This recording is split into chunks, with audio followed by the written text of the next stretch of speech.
As discussed in the previous video, a net torque on the rotor of a single-phase motor is created by a starting winding partially canceling the magnetic field of one or more of the rotating stator fields and adding to the others. In a split-phase motor, the starting winding wires have lower resistance and inductance than the wires of the stator windings. This difference in wire properties creates the necessary differential in magnetic flux between the starting and stator windings. A centrifugal switch automatically disengages the starting winding once the motor reaches operating speed.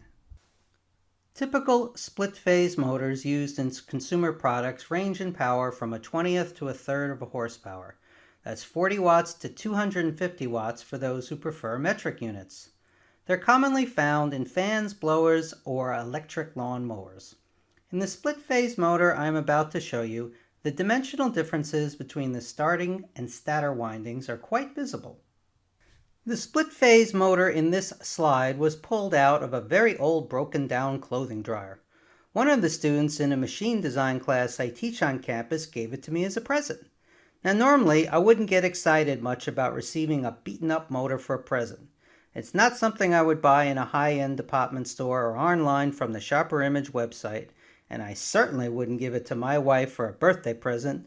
At best, she would use it as a paperweight. At worst, she would throw it at me. But I really appreciated this present.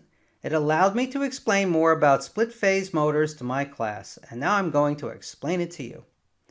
The first thing you should note is that the motor label identifies the main properties of the motor.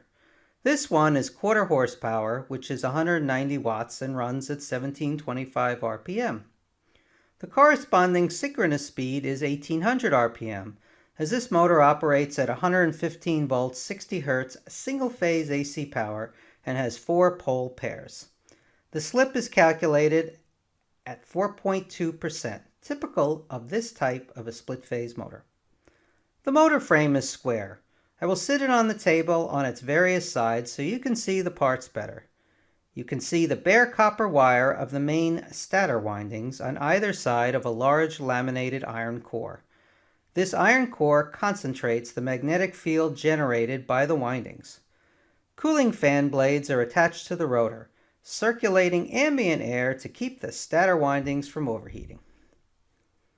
Rotating the motor 90 degrees on the table allows you to peek deep into the interior of the motor and see the starting windings deep inside. The starting windings appear to be about half the thickness of the stator windings. The length of the starting windings is also much less than that of the stator windings. This motor transmitted power on both ends of the motor shaft. The left end had a drive belt attached to it, and the right end had a pulley attached. Looking axially into the motor, you can see the squirrel cage rotor underneath the motor frame. This frame is riveted together, so I won't be able to take this motor apart much further. Flipping the motor around on its back reveals the main label mandated by Underwriter's Lab. This label shows the motor design data discussed before, the motor serial number, a safety warning, and the serial number of the motor from the motor manufacturer. It also clearly specifies that it is a motor designed for a clothes dryer. The thick, gray, red, and orange wires connect external AC power to the coil windings. This close-up of the motor reveals the centrifugal switch mechanism. At rest, the gray levers shown in the closed position press against the brown-colored non-conductive plate.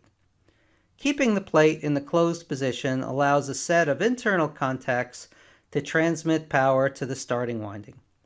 As the motor accelerates, the centrifugal force on the levers acts to push the non-conductive plate to the right, relieving pressure on the contacts. As the split-phase motor approaches its operating speed of 1725 RPM, the force from the extension spring is not enough to keep the plate in the closed position. The plate moves to the right and the contacts open. As long as the motor runs at operating speed, the contacts remain open and the starting winding remains disengaged from the circuit. And now it's time for something completely different. We're going to ditch the slides and go live with the webcam on my computer. And so much for orchestrated scripts. I'm going random. I'm going to rip this script up and be done with it. You will see mostly close-ups of my hands. No need to see the rest of me. You already know what I look like anyway. Now we're live with our split phase motor, and we can do a more random tour of it. First thing I want to do is actually show you the rotation, because you can't do that with slides.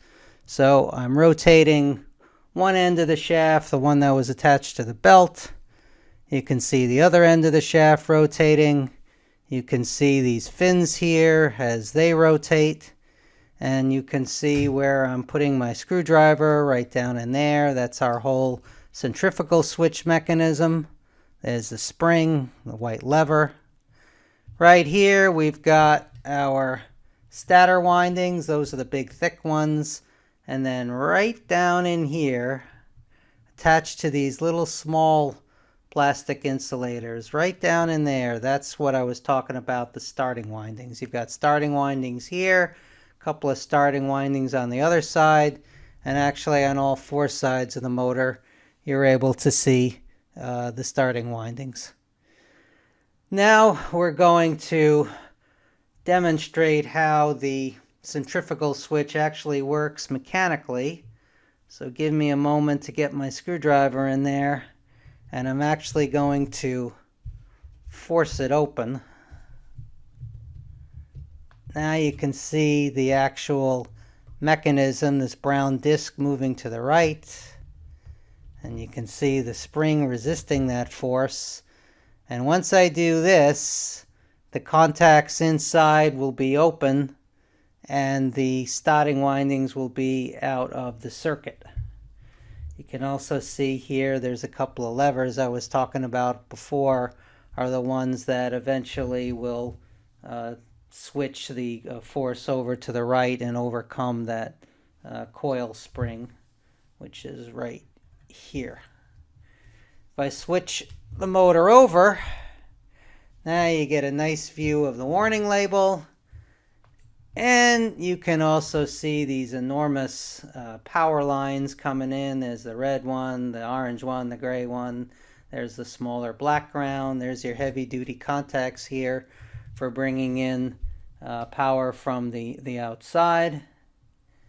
Again, you can actually see the rotation. It's a pretty symmetric motor. Looking around at all four sides, you're going to see similar kinds of views. Now I've rotated the motor so that we're peering down an axial end, and I'll actually rotate the shaft for you. And now the black part is the cooling fan, but that silver colored piece is actually part of the rotor. You see here, I'll point it out with my screwdriver, these are windings, and right back here, see this fin right there? Those pointed protrusions coming out are part of the rotor. And if I rotate the motor some more, now you got a real nice view of it, what the rotor looks like. And you can see how the rotor is actually moving inside the stator windings. And then of course, like any good clothing dryer motor, you got some dust. After 30 years, even though I cleaned this motor as best as I could, there's lint everywhere. Hope you enjoyed the tour.